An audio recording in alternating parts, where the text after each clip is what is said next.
Bom, para começar, a pior parte é o meu nome, Ayrne, né, como o Rodrigo já falou. Eu atendo qualquer pronúncia.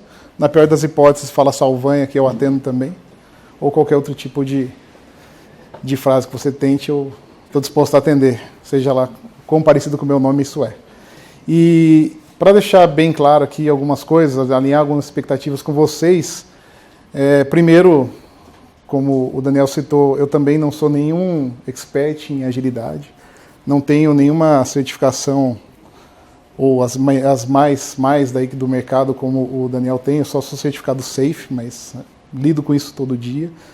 Não sou nenhum guru, nenhum expert, não tenho a menor pretensão aqui de falar tanto sobre como funcionam as questões ágil, então, para o alívio de vocês, eu não vou entrar em nenhum framework, não vou explicar nenhum método ou como funciona cada caixinha. Eu sou apenas, assim como vocês, um profissional de gerenciamento de projetos que enfrenta algumas dificuldades ou tem que matar um leão todo dia para entregar o que se espera, para entregar valor. E um outro ponto que eu queria combinar com vocês eu não estou aqui para falar nenhuma verdade absoluta, eu estou mais aqui, meu objetivo é provocar vocês, fazer algumas reflexões com vocês, eu vou tentar desconstruir algumas coisas e conectar no final, vamos ver se vai dar certo. Mas se eu conseguir pelo menos propiciar um insight para uma pessoa que está aqui dentro, eu já estou feliz, né? Então, boa sorte para todos nós e vamos começar. Muito tempo atrás, numa galáxia não tão distante assim, nem há tanto tempo atrás, a gente já vivia um certo mundo de evolução tecnológica, certas coisas já vinham mudando há muito tempo. Alguns de vocês aqui talvez não tinham ainda nem começado a faculdade, mas a gente passou já por alguns grandes desafios, né? Inclusive o bug do milênio, por exemplo. E naquela época tinha um negócio muito legal que ajudava a gente a fazer os projetos, a entregar essa revolução tecnológica que na época estava acontecendo, que era um negócio chamado Waterfall, né? O tal do cascata, como o Daniel citou. Eu até hoje não consigo associar muito bem o Waterfall com cascata, mas toda vez que alguém fala isso eu lembro da imagem do desenho do pica-pau e do rapazinho que eu não lembro qual é, descendo a tal da cascata, né? Não sei se todos vocês aqui vão lembrar disso, mas isso para mim é a cascata. Mas vamos lá, é o que na época era o que tinha de mais legal, eram as melhores práticas, seja ela qual for a versão do PMBOK que a gente estava usando, mas era o que mais funcionava naquele momento. Legal. Como eu falei, eu não vou entrar no detalhe aqui de nenhum framework, o Daniel já deu alguma introdução sobre o manifesto, mas lá por volta dos anos 2000, a galera de TI um pouco incomodada com o que eu faço, o que eu entrego, o que o negócio pede, nunca dá certo, eu entrego uma coisa, eu pedi uma coisa, a TI entregou outra, teste, vai e vem, começou a gerar alguma insatisfação e uma galera de TI lá dos Estados Unidos começou a fazer o tal do manifesto ágil, que é como que eu desenvolvo melhores softwares. E aí surgiu o tal do interativo, incremental e sensacional. Temos hoje N métodos, N maneiras de preparar o Neston e de entregar projetos utilizando diferentes métodos. Sensacional.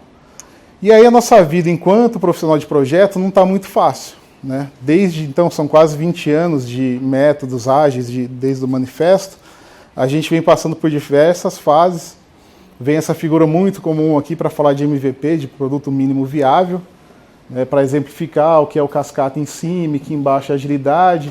Mas o que eu quero ressaltar aqui é a gente passa, num dado momento, nos últimos anos, de ser um profissional de projeto, estava muito preocupado em fazer direito alguma coisa e entregar no final, para ter algumas características quase de psicólogo, que a gente começa a ter que entender melhor o usuário, o cliente, olhar para a experiência, para a jornada, o porquê, e muitas vezes a gente começa a entender que o que o cliente está querendo, o que ele está pedindo, é diferente daquilo que ele precisa, é diferente da dor que ele está sentindo, né? Então a gente começa a não só se preocupar muito com o método em si, mas olhar outras questões que estão relacionadas ao projeto. E aí a gente vai derivando as coisas. E aqui também dá para falar 2 horas sobre isso, o quanto que uma pessoa que quer um carro conversível para ter uma experiência fica feliz com a bicicleta ou com a moto. Eu provavelmente venderia a bicicleta ou a moto e compraria um Fusca conversível, talvez, não sei, dependendo da moto. Mas vamos lá. Só para falar que eu não sou, né, não tenho nenhum, não tenho nenhuma bandeira com relação a isso, e sou muito a favor do ágil, apesar da introdução. Existem números e fatos e N relatórios que a gente tem no mercado que comprovam que o ágil já é amplamente utilizado há muito tempo e vem crescendo ano a ano. Então tem o State of Agile, que é uma empresa que solta todo ano, vem falando já, as empresas estão utilizando muito já em grande escala, com muita experiência para isso. O próprio PMI no Pulse of Professional falou que 70% das empresas já estão usando metodologias ágeis com sucesso em alguma escala, em algum momento. Então, de novo, não é minha pretensão entrar nos números, mas aqui não dá para falar que ágil não é uma tendência. Ágil é uma realidade, funciona, e o resultado, qualquer relatório de qualquer empresa, qualquer conselho que você pegue, ele está claro, nítido, e no nosso caso não é diferente. Tá? Eu vou comentar um pouquinho ao longo da apresentação o que a gente tem experimentado lá, dentro do contexto, mas ágil funciona, é uma realidade sim, se fizer bem feito e direito, o resultado está aí. Entrando um pouquinho aqui no detalhe de um relatório, você tem N razões para adotar ágil. Pega qualquer uma aqui, todas são extremamente relevantes, mas o legal é que desse relatório, praticamente todos os entrevistados disseram que já tiveram sucesso em projetos ágeis. Então, de novo, sim, ágil é sensacional, funciona e tem um resultado que é tangível. Tá? Para a gente lá, independente do método que a gente utilize, eu poderia falar uma outra razão para adotar ágil, que não está aqui, que é colocar todo mundo na mesma sala, todo mundo no mesmo lugar, para ouvir a mesma coisa, para entender o que precisa ser feito. Só isso, dentro do nosso contexto, que às vezes a gente tem 200 pessoas trabalhando num projeto, já é um negócio fora do comum, que o ágil muitas vezes proporciona dentro do método que você escolhe. Tá? Legal, mas até aí não falei nenhuma novidade, né? Qual que é o grande ponto disso? Onde começa o problema que dói no nosso dia a dia? Começa a se criar, como toda boa prática que vai chegando em ascensão, se consolidando e sendo amplamente utilizada, vão nascendo derivadas disso. Umas boas, outras nem tão boas assim. Então começa a se pegar carona na terminologia e falar como eu resolvo problemas em 5 dias e implanto novas ideias e usando um sprint. Como que eu uso o agilismo, a agilidade para vendas? E começa a misturar coisas, conceitos agile, com lean, com design thinking, com UX, com CX, seja lá o X que a gente está falando, começa a virar uma salada de fruta que às vezes a gente não entende nem direito o que está acontecendo. E aí o nosso Superman lá deixa de ser o PMP para ser o Scrum Master, mas no fim o problema continua sendo o mesmo. Legal. Qual que é a distorção disso tudo? Bom, a ágil é extremamente fácil, né? Se eu colocar lá meia dúzia de pessoas numa sala, der um bloquinho de post-it para cada um, fizer um quadro na parede, chamar de Kanban, estou fazendo um ágil. Lindo, né? Chama de squad, vila, tribo, seja lá o nome que você quiser falar. E caso alguém fale que isso não é legal, que isso não está funcionando, fala que o problema é a cultura da organização. Ó, cara, precisa mudar o mindset, precisa mudar o que você está fazendo, a cultura está ruim. Então vamos lá. No meu contexto, eu estou numa cultura de mais de 70 anos, trabalhando num mercado extremamente regulado, como o de vocês, altamente atacado por fintechs, startups e tudo mais. Nossos concorrentes não são mais os concorrentes que a gente tem, são outros, né? Não deve ser diferente da realidade das empresas de vocês. E como é que você muda uma cultura dessa para falar de agilidade da noite para o dia? Cultura não é um negócio para amador. Você não brinca com uma cultura de uma organização de 75 anos e acha que você vai fazer em 4 sprints, você vai mudar aquilo. Né? Então, começar a pensar que não é tão simples assim. Né? Não é simplesmente colocar todo mundo numa sala e dar post-it para eles que as coisas vão funcionar. Aí, vocês podem me perguntar de novo. Nossa, que legal, né? Mas até aí, o Daniel acabou de falar, não tem nenhuma novidade nisso tudo. Né?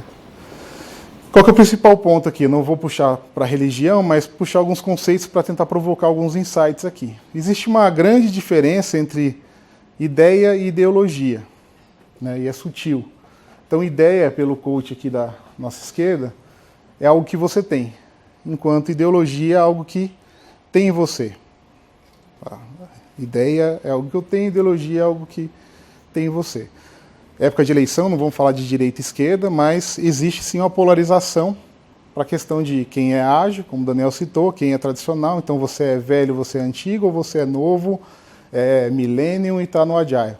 Só que uma outra provocação aqui é metodologia é a ideologia aplicada.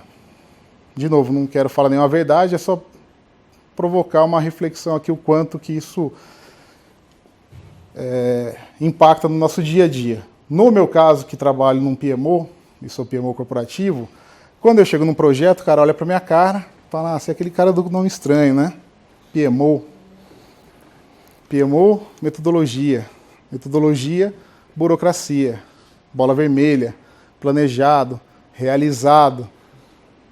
Você não deveria estar aqui. Você não deveria nem sequer existir. Você deveria ser um PMO ágil. Aí eu falo, cara, mas quando que eu fui lento, né? Ou quando que eu não fiz o que deveria fazer? E você começa a ter que se reinventar ou provar algumas coisas, né?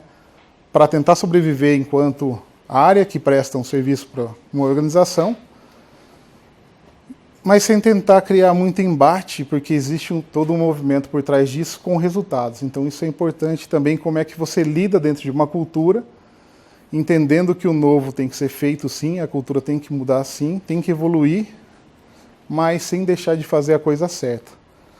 E aí é um dos problemas que a gente vive hoje, né? Tem muita gente no mercado falando de agilidade e falando de uma maneira que não se aplica direito ou um pouco deturpada. O que eu quero dizer com isso? Quando eu chego num projeto, enquanto PMO, perguntas básicas. Cadê o escopo? O cara é ágil, o escopo é aberto. Você fala, escopo é aberto, tá bom. Então me dá a visão do produto. Não, é ágil, planejamento incremental, não tenho ainda. Fala, cara, então me dá o blueprint. Não, é ágil. Então, me dá o backlog de funcionalidades. Cara, a gente vai fazer um discovery, depois tem um API planning, e aí incremental a gente vai... Aí você tá bom, então me diz qual o propósito do projeto que você está trabalhando. Aí o cara, meu amigo, PMO, você é muito chato, isso aqui é ágil, a metodologia diz que é assim, diz que é assado, e vamos seguir o barco, a gente vai fazendo e entregando ao longo do tempo. Então, de novo, acredito muito no Agile, mas tem às vezes um mau uso da palavra Agile, dos termos e dos métodos, para gerar no dia a dia algumas muletas e algumas saídas, alguns escapes, que no fim não entregam o que se precisa, ou não engaja as pessoas num propósito comum. Isso é muito perigoso. Isso traz um risco muito grande, porque no final das contas, o que a gente está falando aqui é, quando terminar o seu projeto, você vai ser lembrado pelo quê? Pelo que você fez? Pelo que você entregou? Ou porque você usou post-it, porque você fez sprint, ou porque você fez cronograma no project, usou 42 processos do PMBOK? O que vai fazer você ser lembrado pela entrega do projeto? Então aqui é um pouco da reflexão do quanto que isso é perigoso, às vezes vem sendo muito utilizado e a gente deixa de fazer algumas coisas e usa uma muleta deturpada para falar que é método ágil, que isso não funciona assim, que isso não funciona assado. E de novo, você quer ser lembrado pelo quê? Pelo seu resultado, pela sua entrega ou porque você fez algum sprint? No nosso caso, trazendo um pouco para a prática, a gente sim está trabalhando, tem diversos não, o método mais comum lá é Scrum. A gente tem um projeto no nosso portfólio que está sendo feito em Safe, é um projeto de quase 2 anos, de alguns milhões de reais. Então, assim, não dá para falar que não funciona. Funciona assim, a gente está tendo resultados bem interessantes, utilizando o ágil escalado.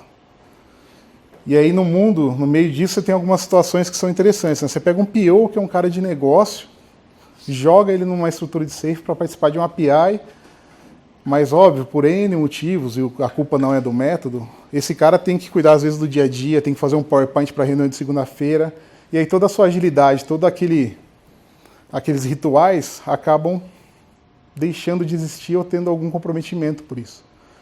Então, muito mais do que cultura, é entender que as pessoas têm que fazer alguma coisa por si só, sabendo qual que é o seu papel, entendendo o que precisa entregar, qual que é o propósito, qual que é o valor disso para cumprir o que se espera, independente do método. Como o Daniel disse na introdução, o método pouco importa.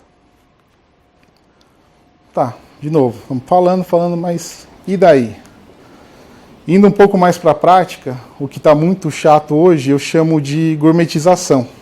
O que é gourmetização? A gente está com diversas soluções, agora se você pegar qualquer tipo de projeto, ou ferramenta, ou coisa, colocar design, UX, Lean, IT, Transformation, System, ABC, cara, você está vendendo no mundo e começa a estourar. Então começa a surgir falsas celebridades, falsas soluções ou soluções magníficas que servem para tudo, mas quando se desce na prática, do dia a dia, de um projeto que tem 200 pessoas, que tem que mudar uma plataforma de um banco que utiliza, sei lá, tem 70 milhões de clientes, às vezes não dá para fazer as coisas em 2, 3 sprints.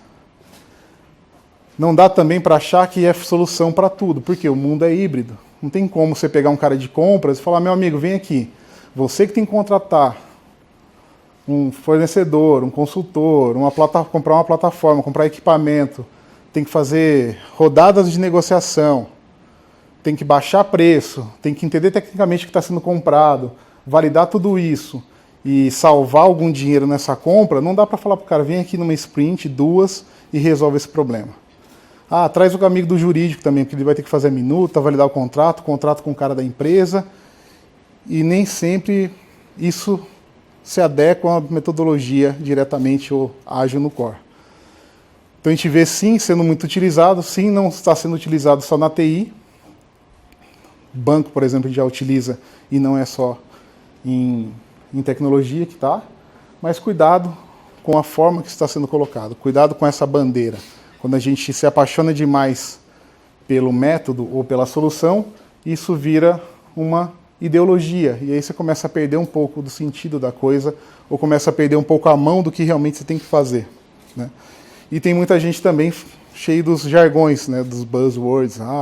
Ágil, o importante do agilismo ou da agilidade não é o framework, é o mindset. Tá, pô, legal. Um monte de gente fala isso, mas o que isso quer dizer? Qual que é o mindset, qual que é a pegada realmente que está por trás do ágil? Né, do cara entender o que ele faz, entender o propósito que ele está fazendo ou de onde ele está e saber que ele vai puxar alguma coisa para ele fazer. Não tem que ficar alguém mandando, o tal do comando e controle. Isso não é uma coisa tão simples de mudar. Ou é? O mindset é fácil de mudar? Não? Vamos fazer um teste. Está um silêncio aqui. Alguém parou para ouvir o barulho do ar-condicionado? A partir desse momento, você vai passar daqui até o final da palestra, provavelmente, só quando o final que entrar que você vai esquecer, mas você vai lembrar do tal do barulho do ar-condicionado. Você acabou de mudar seu mindset. Então, alguma coisa que às vezes você nem percebia, agora você vai ficar com esse barulhinho chato até o final da noite. Então, o mindset não é tão difícil assim de mudar. Dependendo como você usa, como você usa algumas técnicas e aplica isso com a equipe, você consegue. Mas tem que usar direito. E a deturpação disso é que é perigosa. E aí, por fim, a culpa não é da cultura. Sinto lhes informar. Por mais que estamos lá numa empresa de 70 e poucos anos, que tem uma cultura, que tem toda uma tradição no mercado, a gente está sim fazendo projetos em Safe, em Scrum, com 2, 3 anos de duração, sim, entregando valor, utilizando coisas que talvez no mercado aqui a gente está começando a pilotar, de uma forma ainda muito concentrada para criar alguns nichos e provar que o negócio funciona, e tentando, na realidade, fazer um tal de, ouso dizer aqui, um tal de brágio, né? Porque não é Scrum, está fazendo uma metodologia que se adequa à nossa necessidade e entregue o que precisa ser. Se eu não consigo ter um PO que vai ficar 100% do tempo dedicado, ok, paciência, como é que eu vou sobreviver com isso, como é que eu vou entregar o que precisa com isso? Né? Então aqui é o cuidado, que é, não vamos culpar a cultura, a culpa é nossa. Né? Quem está falando, levantando bandeira, falando eu sou agilista, sou tradicional, sou cascata, seja lá o que for, somos nós. O que importa é, qual que é o paradigma aqui, né? Para mudar isso? A gente tem que entender que toda e qualquer equipe, independente do método, o cara tem que trabalhar com transparência, com colaboração. Tem que entender por que está ali, qual que é o propósito, né, o que vai se entregar no final. E aí você para de esquecer, né, pare de colocar rótulos para as coisas. Você é velho, você é novo, você é alto, você é baixo, cara, não interessa. No final da conta, ali, quando a gente vai fazer algum reporte, algum posicionamento para o executivo, ele não está ali perguntando, cara, pô, que legal, você está no Scrum, você está no Safe, você está com o cronograma. Ele quer saber como é que está o projeto. Ele quer saber se o negócio vai entrar em produção, se vai para a rede de agência, se não vai. Ele quer saber se teve o retorno esperado ou não. O cara não está me perguntando no método. Não está me perguntando no método, de maneira alguma. Como é que eu implanto um sistema em mais de 5.000 agências? Em que algumas você tem que atravessar um rio, andar não sei quantos quilômetros, para colocar um sistema que talvez nem tenha nem link direito para você subir uma plataforma. Não é o Scrum que vai resolver isso. Não é o Safe. Muito menos o PMBOK, seja lá qual versão disso qual versão que você quer escolher. Então, assim, de novo, cuidado, a realidade é um pouco diferente, a teoria é boa, mas na prática a coisa é um pouco pior, né? Então, tentamos não usar rótulos, né? Não é um burn-up, um burn-down, ou seja lá qual, waterfall ou curva S que vai resolver a nossa vida no final das contas, né? Então, aqui é um dos principais pontos. E como o Daniel falou, pare de colocar bandeiras, né, e de falar, é isso ou aquilo, isso aqui vai resolver a nossa vida, não vai.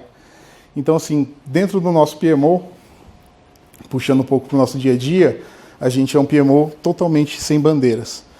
Eu não tenho uma metodologia corporativa. Como é que isso funciona na prática? Ah, você tem uma metodologia? Tenho. Está instalada e todo mundo usa? Não. Usa quem quer, como quer, e se precisar de alguma alteração, a gente vai lá e ajusta. Por quê? Porque não tem fórmula pronta para fazer.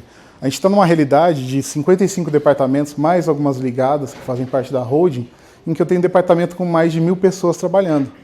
E que tem um CAPEX de investimento em projetos ali, que é maior que muita empresa que tem no Brasil. E aí como é que eu vou falar? Você vai pivotar um cara que é um departamento de crédito, o core dele é avaliar crédito e liberar isso para as agências comercializarem. Falar, meu amigo, agora tudo é sprint. Não dá, né? Então, não existe uma fórmula única. Vamos entender como é que funciona cada coisa e aplicar da melhor maneira possível. Vamos ser extremamente pragmáticos. De novo, a gente lá não tem bandeira. Eu tenho caras certificados desde Safe, Scrum, PMP e tudo quanto é certificação que a gente tem lá, até do Human Change Management, lá do Vicente, a gente tem também. Então, vamos trabalhar com um leque de ferramentas que a gente aplique da melhor maneira possível. Quando a gente chega num projeto, eu não estou entrando lá só para cobrar ou me falar, se é Scrum, então tá, me dá o seu backlog, me dá seus sprints aqui, eu vou ficar reportando, fazendo burn-down. Se for só para fazer isso, para fazer um PowerPoint, ser um reporteiro, não precisa ser um PMO, não agrega nenhum valor no que está fazendo. Então, como é que a gente muda isso? Tentando, pelo menos, entender que cada coisa é uma coisa, serve, cada ferramenta ou cada método serve para uma coisa diferente, mas tentando fazer o melhor uso possível. Então, uma das nossas grandes lutas lá é como é que eu evito a deturpação de uma coisa que é legal, do ágil, como é que eu garanto que as melhores práticas, seja lá de qual método, sejam muito bem utilizadas. Como é que eu tiro a muleta de muita gente que quer, às vezes, usar como desculpa um método, uma sigla, um nome, falar que é linha, seja lá o que for, para fazer algo não tão bem assim. Então, sejamos muito bem pragmáticos, realistas e protagonistas. Depende sempre do indivíduo. A gente muda a cultura, e não a cultura que vai influenciar ou engessar as coisas. E a dica também é se apaixone pelo problema e não pela solução. Então, vamos lutar para resolver as coisas, para fazer o valor ser entregue, para o cliente ficar satisfeito e não para, vou fazer com o método A, B ou C. Legal? Então, era isso. Muito obrigado a todos.